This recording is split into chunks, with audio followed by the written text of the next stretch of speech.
Edgar Allan Poe.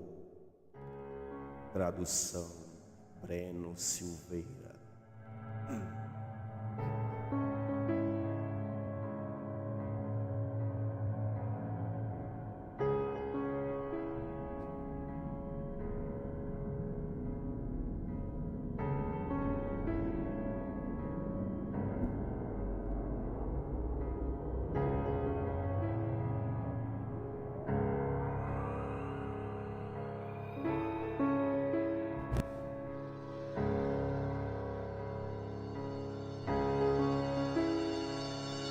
Não espero nem peço que se dê crédito à história sumamente extraordinária e, no entanto, bastante doméstica que vou narrar.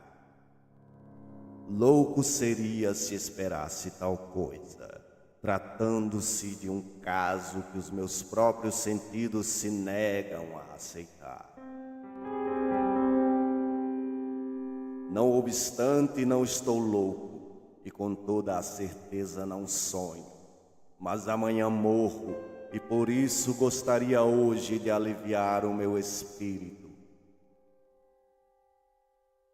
Meu propósito imediato é apresentar ao mundo clara e sucintamente, mas sem comentários, uma série de simples acontecimentos domésticos. Devido às suas consequências, tais acontecimentos me aterrorizaram, torturaram e destruíram.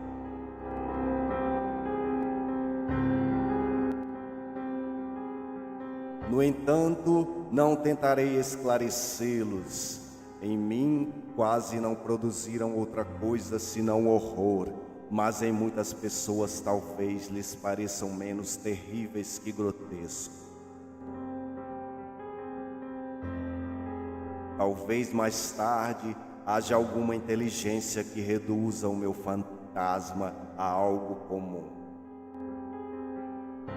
Uma inteligência mais serena, mais lógica e muito menos excitável do que a minha, que perceba, nas circunstâncias a que me refiro com terror, nada mais do que uma sucessão comum de causas e efeitos muito naturais.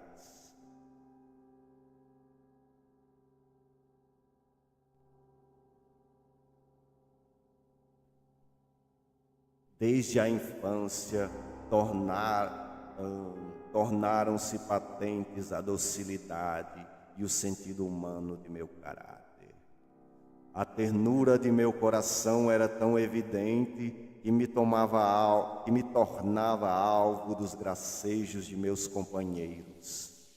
Gostava especialmente de animais, e meus pais me permitiam possuir grande variedade deles.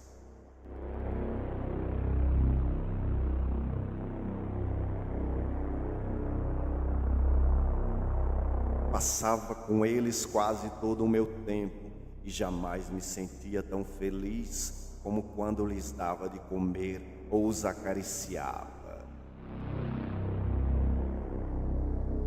Com os anos aumentou esta peculiaridade de meu caráter e quando me tornei adulto, fiz dela uma das minhas principais fontes de prazer. Aos que já sentiram afeto por um cão fiel e sagaz, não preciso dar-me ao trabalho de explicar a natureza ou a intensidade da satisfação que se pode ter com isso.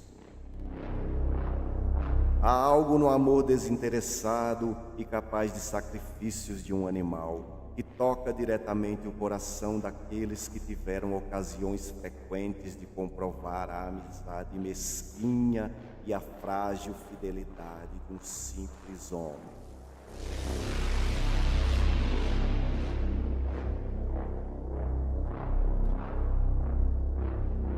Casei cedo e tive a sorte de encontrar em minha mulher disposição semelhante à minha. Notando o meu amor pelos animais domésticos, não perdi a oportunidade de arranjar as espécies mais agradáveis de bichos.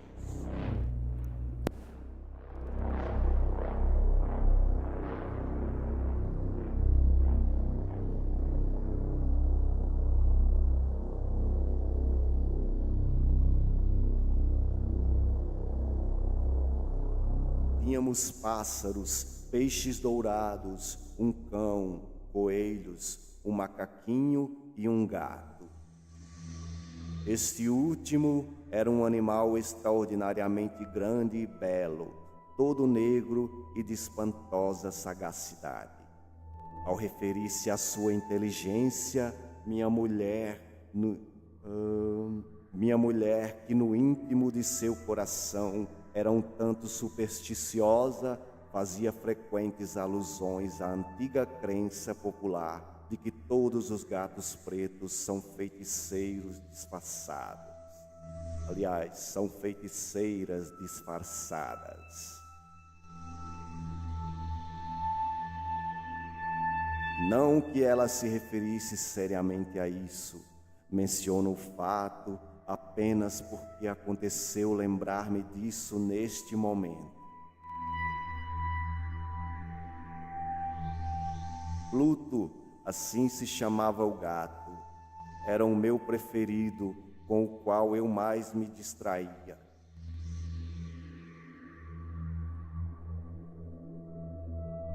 Só eu o alimentava e ele me seguia sempre pela casa. Tinha dificuldade mesmo em impedir que me acompanhasse pela rua.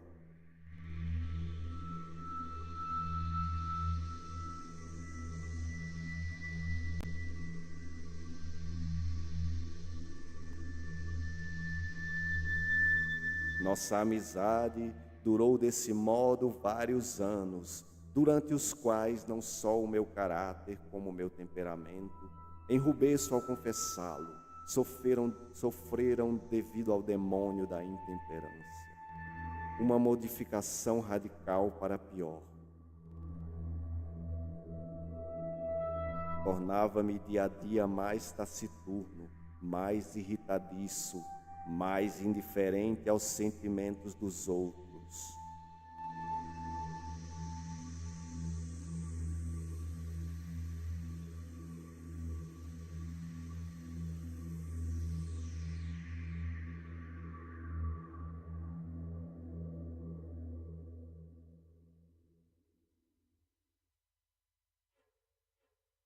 Sofria ao empregar linguagem desabrida, ao dirigir-me à minha mulher, e no fim cheguei mesmo a tratá-la com violência. Meus animais certamente sentiam a mudança operada em meu caráter. Não apenas não lhes dava atenção alguma, como ainda os maltratava. Quanto a Pluto, porém, ainda despertava em mim consideração suficiente que me impedia de maltratá-lo, ao passo que não sentia escrúpulo algum em maltratar os coelhos, o macaco e mesmo o cão, quando por acaso o afeto cruzavam em meu caminho.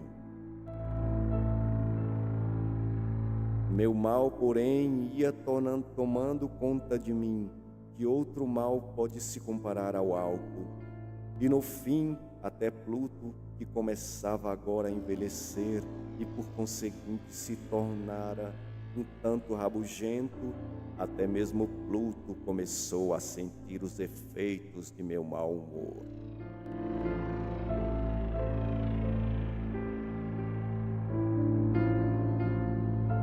Certa noite, ao voltar a casa, muito embriagado, de uma de minhas andanças pela cidade, tive a impressão de que o gato evitava a minha presença. Apanhei-o a ele, assustado ante a minha violência, me feriu a mão.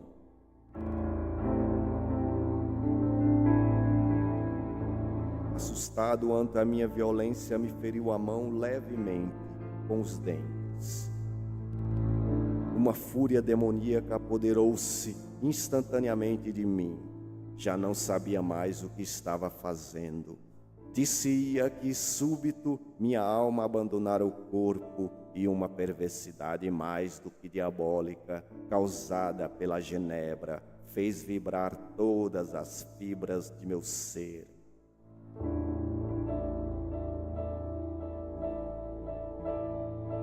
Tirei do bolso um canivete, abri-o, agarrei o pobre animal pela garganta e friamente arranquei de sua órbita um dos olhos. Enrubeço, estremeço, abraso-me de vergonha ao referir-me aqui a essa abominável atrocidade.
Quando, com a chegada da manhã, voltei à razão, dissipadas já os vapores de minha orgia noturna, experimentei pelo crime que praticara um sentimento que era um misto de horror e remorso. Mas não passou de um sentimento superficial e equívoco, pois minha alma permaneceu impassível.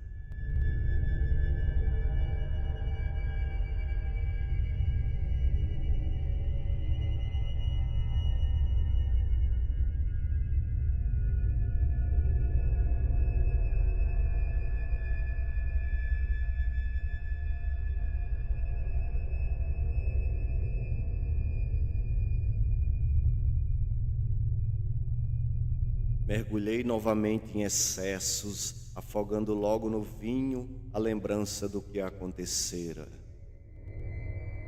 Entre mentes, o gato se restabeleceu lentamente. A órbita do olho perdido apresentava, é certo, um aspecto horrendo, mas não parecia mais sofrer qualquer dor. Passeava pela casa como de costume, mas como bem se poderia esperar, fugia, tomado de extremo terror, à minha aproximação.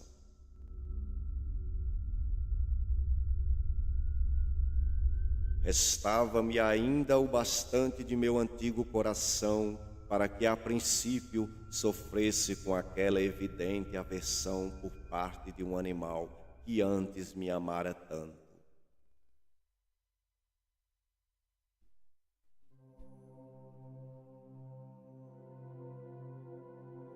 Mas esse sentimento logo se transformou em irritação. E então, como para perder-me final e irremissivelmente, surgiu o espírito da perversidade. Desse espírito, a filosofia não toma conhecimento. Não obstante, tão certo como existe minha alma, creio que a perversidade é um dos impulsos primitivos do coração humano. Uma das faculdades ou sentimentos primários que dirigem o caráter do homem. Quem não se viu centenas de vezes a cometer ações vis ou estúpidas pela única razão de que sabia que não devia cometê-las? Acaso não sentimos uma inclinação constante, mesmo quando estamos no melhor do nosso juízo, para violar aquilo que é lei, simplesmente porque a compreendemos como tal? Esse espírito de perversidade, digo eu, foi a causa de minha queda final.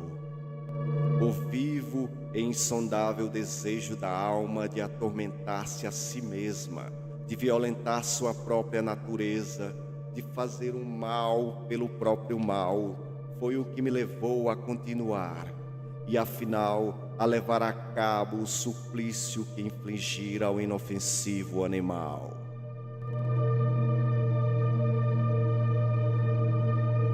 Uma manhã, a sangue frio, meti-lhe um nó corredio em torno do pescoço e enforquei-o no galho de uma árvore. Fi-lo com os olhos cheios de lágrimas, com o coração transbordante do mais amargo remorso. Enforquei-o porque sabia que ele me amara e porque reconhecia que não me dera motivo algum para que me voltasse contra ele. Enforquei-o porque sabia que estava cometendo um pecado mortal que comprometia a minha alma imortal, afastando-a, se é que isso era possível, da misericórdia infinita de um Deus infinitamente misericordioso e infinitamente terrível.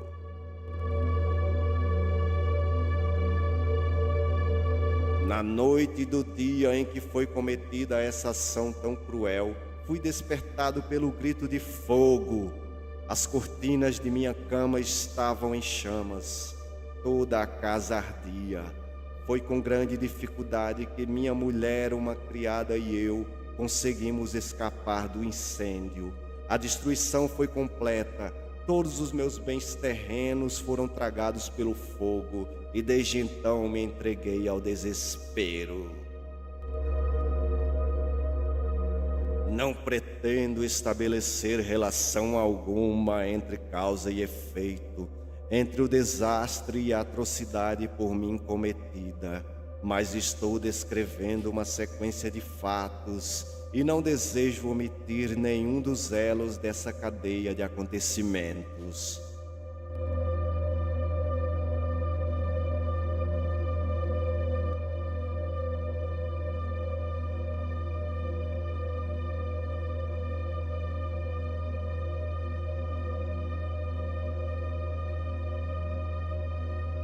No dia seguinte ao do incêndio, visitei as ruínas. As paredes, com exceção de uma apenas, tinham desmoronado. Essa única exceção era constituída por um fino tabique interior, situado no meio da casa, junto ao qual se achava a cabeceira de minha cama. O reboco havia aí em grande parte resistido à ação do fogo, coisa que atribuía ao fato de ter sido ele construído recentemente. Densa multidão se reunira em torno dessa parede, e muitas pessoas examinavam com particular atenção a minuciosidade, uma parte dela, as palavras estranho, singular, bem como outras expressões semelhantes. Aliás, essa parte eu vou repetir porque ficou meio estranho. Acho que está mal redigido esse texto.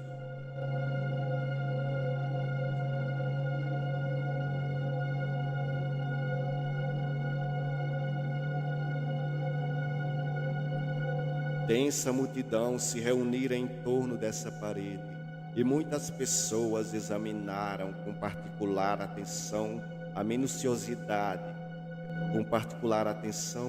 e minuciosidade uma parte dela. As palavras estranho, singular, bem como outras expressões semelhantes, despertaram-me a curiosidade. Aproximei-me e vi, como se gravada em baixo relevo sobre a superfície branca, a figura de um gato gigantesco. A imagem era de uma exatidão verdadeiramente maravilhosa. Havia uma corda em torno do pescoço do animal.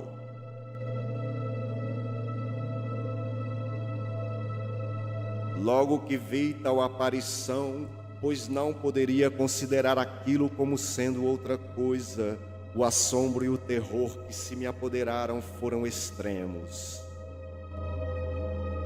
Mas finalmente a reflexão veio em meu auxílio. O gato, lembrei-me, fora enforcado no jardim existente junto à casa. Aos gritos de alarme, o jardim fora imediatamente invadido pela multidão. Alguém deve ter retirado o animal da árvore, lançando-o através de uma janela aberta para dentro do meu quarto.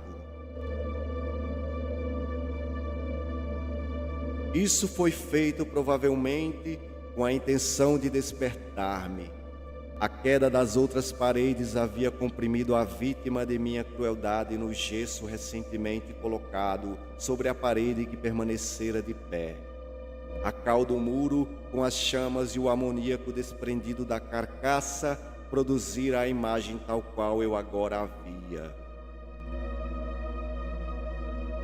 Embora isso satisfizesse prontamente minha razão, não conseguia fazer o mesmo de maneira completa com minha consciência, pois o surpreendente fato que acabo de descrever não deixou de causar-me, apesar de tudo, profunda impressão.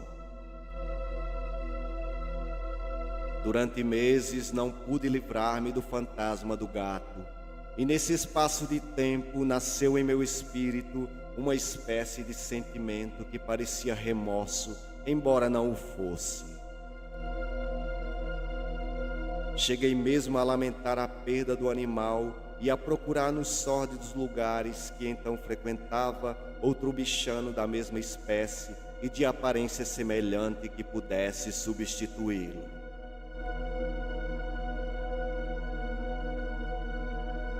Uma noite em que me achava sentado meio aturdido, num antro mais do que infame, tive a atenção despertada subitamente por um objeto negro que jazia no alto de um dos enormes barris de genebra ou rum que constituíam quase que o único mobiliário do recinto.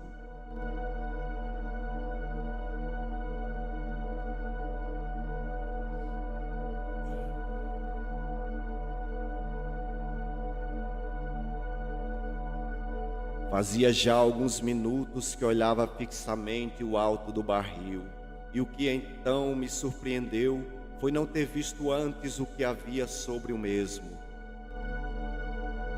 Aproximei-me e toquei-o com as mãos. Era um gato preto, enorme, tão grande quanto Pluto, e que sob todos os aspectos, salvo um, se assemelhava a ele. Pluto não tinha um único pelo branco em todo o corpo, e o bichano que ali estava possuía uma mancha larga e branca, embora de forma indefinida, a cobrir-lhe quase toda a região do peito. Ao acariciar-lhe o dorso, ergueu-se imediatamente, ronronando com força e esfregando-se em minha mão, como se minha atenção lhe causasse prazer. Era, pois, o animal que eu procurava. Apressei-me em propor ao dono a sua aquisição, mas este não manifestou interesse algum pelo felino. Não o conhecia, jamais o vira antes. Continuei a acariciá-lo, e quando me dispunha a voltar para casa, o animal demonstrou disposição de acompanhar-me. Permiti que o fizesse, detendo-me de vez em quando no caminho para acariciá-lo. Ao chegar, sentiu-se imediatamente à vontade, como se pertencesse à casa, tornando-se logo um dos bichanos preferidos de minha mulher.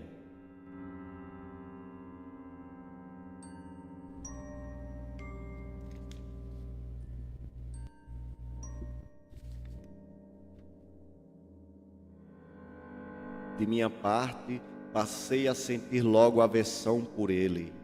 Acontecia, pois, justamente o contrário do que eu esperava.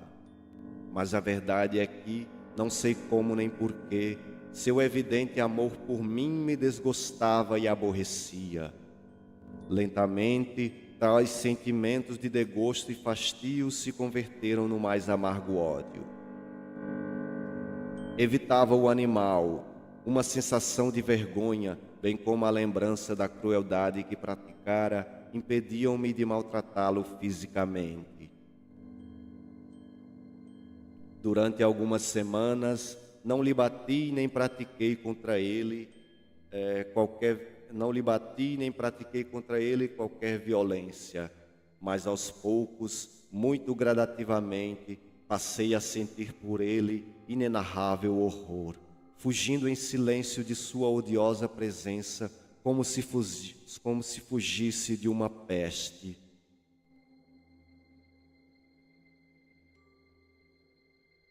Sem dúvida, o que aumentou o meu horror pelo animal foi a descoberta na manhã do dia seguinte ao que levei-o para casa, que como Pluto também havia sido privado de um dos olhos. Tal circunstância, porém, apenas contribuiu para que minha mulher sentisse por ele mais carinho, pois, como já disse, era dotada em alto grau dessa ternura de sentimento que constituíra em outros tempos um de meus traços principais, bem como fonte de muitos de meus prazeres mais simples e puros. No entanto, a preferência que o animal demonstrava pela minha esposa parecia aumentar em razão direta da aversão que sentia por ele. Seguia-me os passos com uma pertinácia que dificilmente poderia fazer com que o leitor compreendesse. Sempre que me sentava, enrodilhava-se embaixo de minha cadeira ou me saltava ao colo, cobrindo-me com suas odiosas carícias.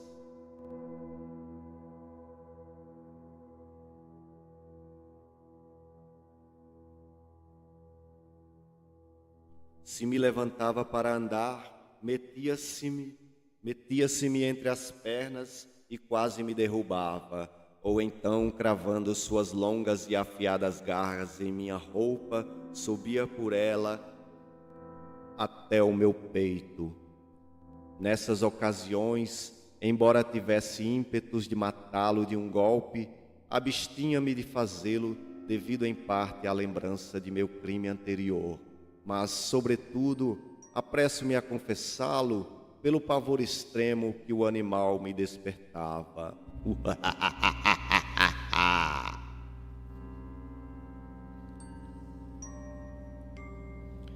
Esse pavor não era exatamente um pavor de mal físico, e contudo não saberia defini-lo de outra maneira.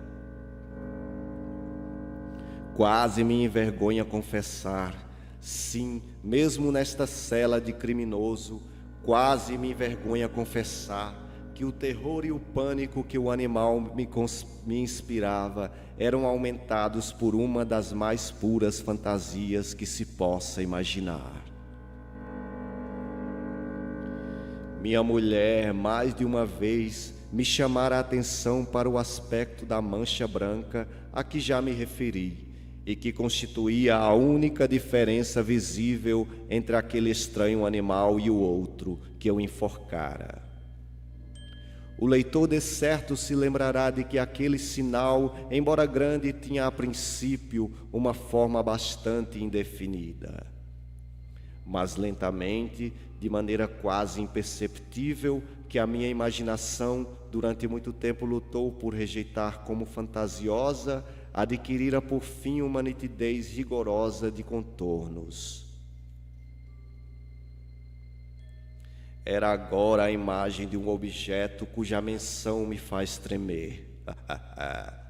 E sobretudo por isso eu o encarava como a um monstro de horror e repugnância, do qual eu, se tivesse coragem, me teria livrado. Era agora, confesso, a imagem de uma coisa odiosa, abominável, a imagem da forca. Ó lúgubre e terrível máquina de horror e de crime, de agonia e de morte!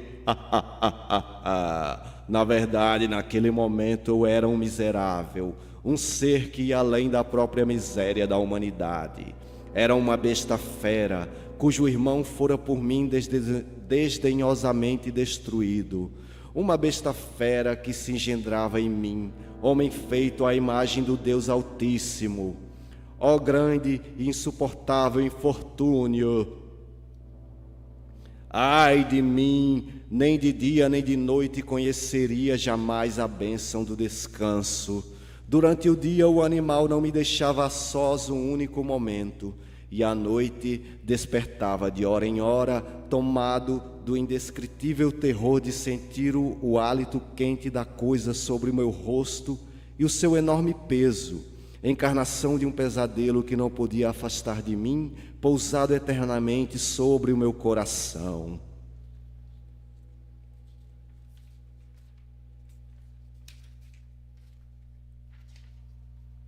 Sob a pressão de tais tormentos, sucumbiu o pouco que restava em mim de bom. Pensamentos maus converteram-se em meus únicos companheiros, os mais sombrios e os mais perversos dos pensamentos. Minha rabugice habitual se transformou em ódio por todas as coisas e por toda a humanidade.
acho que eu me perdi onde eu estava, mas vamos lá. Sob a pressão de tais tormentos, sucumbiu o pouco que restava em mim de bom. Pensamentos maus converteram-se em meus únicos companheiros, os mais sombrios e os mais perversos dos pensamentos. Minha rabugice habitual se transformou em ódio por todas as coisas e por toda a humanidade. E enquanto eu agora me entregava cegamente a súbitos, frequentes e irreprimíveis acessos de cólera, minha mulher, pobre dela, não se queixava nunca, convertendo-se na mais paciente e sofredora das vítimas. Um dia acompanhou-me para ajudar-me numa das tarefas domésticas até o porão do velho edifício em que nossa pobreza nos obrigava a morar.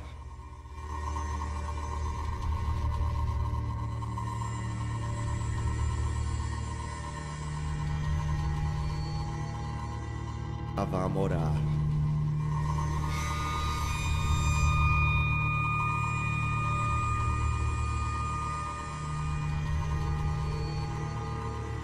A morar.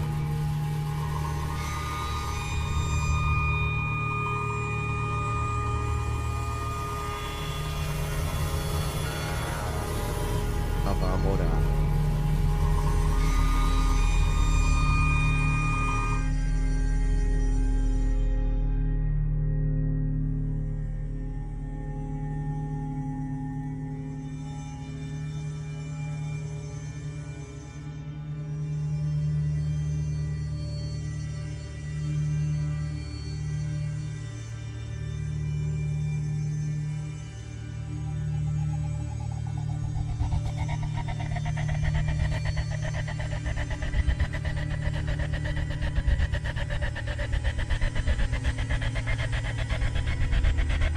O gato seguiu-nos e, quase fazendo-me rolar escada abaixo, me exasperou a ponto de perder o juízo. Apanhando uma machadinha e esquecendo o terror pueril que até então contivera a minha mão, dirigi ao animal um golpe que teria sido mortal, se não atingisse o alvo.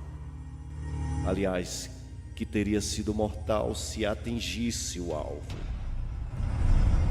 Mas minha mulher segurou-me o braço, detendo o golpe. Tomado então de fúria demoníaca, livrei o braço do obstáculo que o detinha e cravei-lhe a machadinha no cérebro. Minha mulher caiu morta instantaneamente, sem lançar um gemido. Realizado o terrível assassínio, procurei, movido por súbita resolução, esconder o corpo. Sabia que não poderia retirá-lo da casa, nem de dia nem de noite, sem correr o risco de ser visto pelos vizinhos.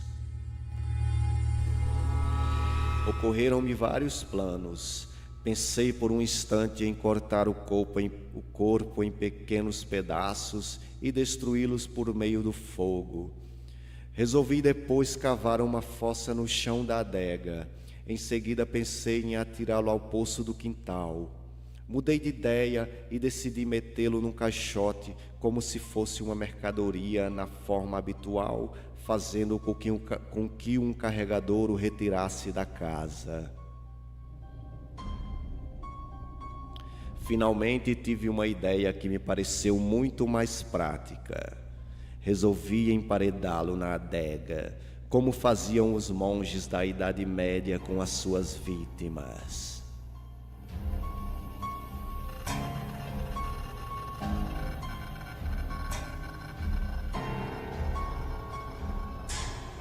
Aquela adega se prestava muito bem para tal propósito. As paredes não haviam sido construídas com muito cuidado e pouco antes haviam sido cobertas em toda a sua extensão, com o reboco que a umidade impedira de endurecer. Ademais, havia uma saliência numa das paredes, produzida por alguma chaminé ou lareira que fora tapada para que se assemelhasse para que se assemelhasse ao resto da adega. Não duvidei de que poderia facilmente retirar os tijolos naquele lugar, introduzir o corpo e recolocá-los do mesmo modo, sem que nenhum olhar pudesse descobrir nada que despertasse suspeita.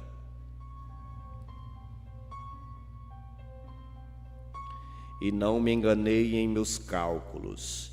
Por meio de uma alavanca, desloquei facilmente os tijolos e, tendo depositado o corpo com cuidado, de encontro à parede interior. Segurei-o nessa posição até poder recolocar sem grande esforço os tijolos em seu lugar, tal como estavam anteriormente. Arranjei cimento, cal e areia, e com toda a precaução possível, preparei uma argamassa que não se podia distinguir da anterior, cobrindo com ela escrupulosamente a nova parede. Ao terminar, senti-me satisfeito, pois tudo correra bem. A parede não apresentava o menor sinal de ter sido rebocada. Limpei o chão com o maior cuidado e, lançando o olhar em torno, disse de mim para comigo: pelo menos aqui o meu trabalho não foi em vão.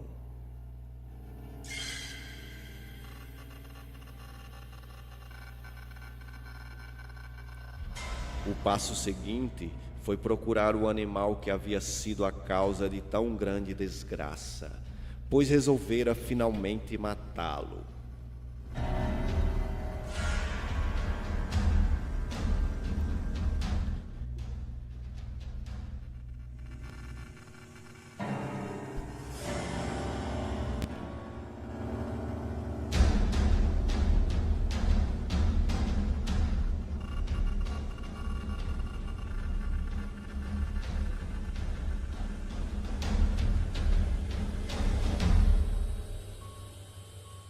Se naquele momento tivesse podido encontrá-lo, não haveria dúvida quanto à sua sorte. Mas parece que o esperto animal se alarmara ante a violência de minha cólera e procurava não aparecer diante de mim enquanto me encontrasse naquele estado de espírito. Impossível descrever ou imaginar. Perdão, gente. Um minutinho, por favor.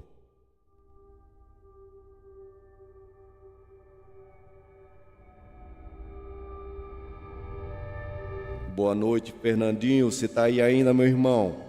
Obrigado por prestigiar aí.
Impossível descrever ou imaginar o profundo e abençoado alívio que me causava a ausência de tão detestável felino.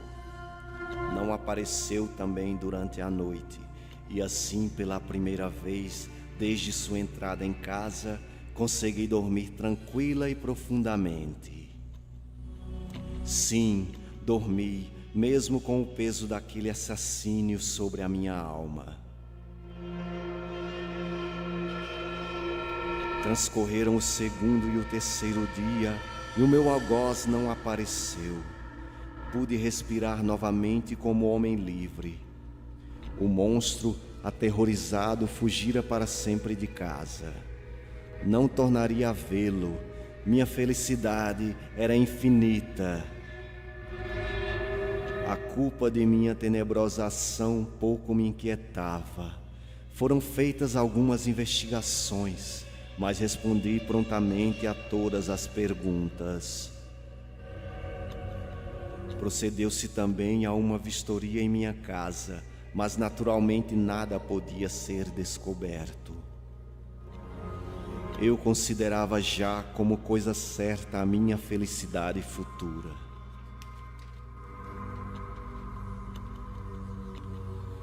No quarto dia após o assassinato, uma caravana policial chegou inesperadamente à casa e realizou de novo rigorosa investigação.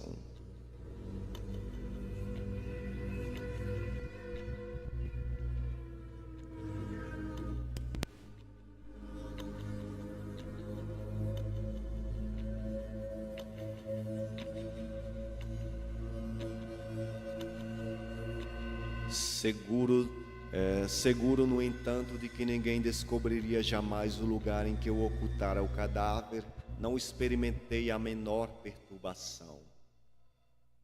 Os policiais pediram-me que os acompanhasse em sua busca. Não deixaram de esquadrinhar um canto sequer da casa. Por fim, pela terceira ou quarta vez, desceram novamente ao porão. Não me alterei o mínimo que fosse. Meu coração batia calmamente, como o de um inocente. Andei por todo o porão de ponta a ponta, com os braços cruzados sobre o peito, caminhava calmamente de um lado para outro. A polícia estava inteiramente satisfeita e preparava-se para sair. O júbilo que me inundava o coração era forte demais para que pudesse contê-lo. Ardia de desejo dizer uma palavra, uma única palavra, à guisa de triunfo, e também para tornar duplamente evidente a minha inocência. Senhores, disse por fim, quando os policiais já subiam a escada, é para mim motivo de grande satisfação haver desfeito qualquer suspeita. Desejo a todos os senhores ótima saúde e um pouco mais de cortesia. Diga-se de passagem, senhores, que esta é uma casa muito bem construída. Quase não sabia o que dizia em meu desejo de falar com naturalidade. Poderia mesmo dizer que é uma casa excelentemente construída. Estas paredes, os senhores já se vão, estas paredes são de grande solidez.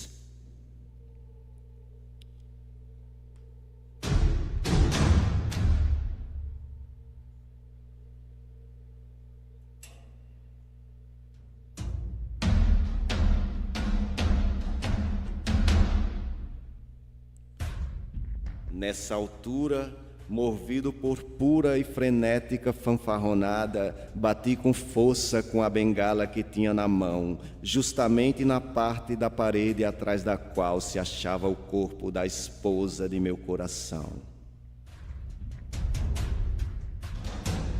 Que Deus me guarde livre das garras de Satanás. Mas o eco das batidas mergulhou no silêncio. Uma voz me respondeu do fundo da tumba: primeiro com um choro entrecortado e abafado, como os soluços de uma criança. Depois, de repente, com um grito prolongado, estridente, contínuo, completamente anormal e inumano. Um uivo, um grito agudo, metade de horror, metade de triunfo, como somente poderia ter surgido do inferno, da garganta dos condenados em sua agonia e dos demônios exultantes com a sua condenação.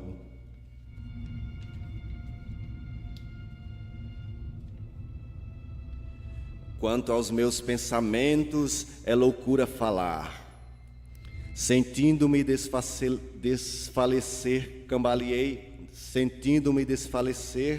cambaleei até a parede oposta.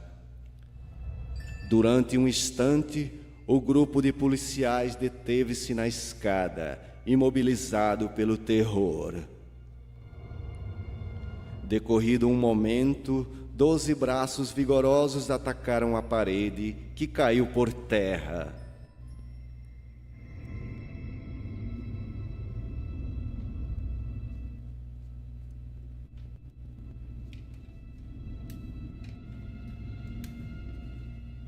Eu juro que vou comprar um microfone melhor. Isso aqui vai ficar top das galáxias.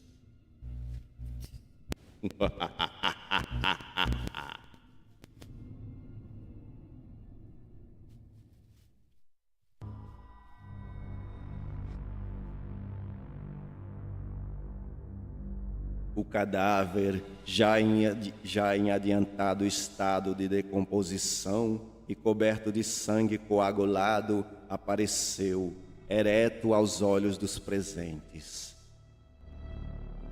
Sobre sua cabeça, com a boca vermelha dilatada e o único olho chamejante, achava-se pousado o animal odioso, cuja astúcia me levou ao assassínio e cuja voz reveladora me entregava ao carrasco. Eu havia emparedado o monstro dentro da tumba.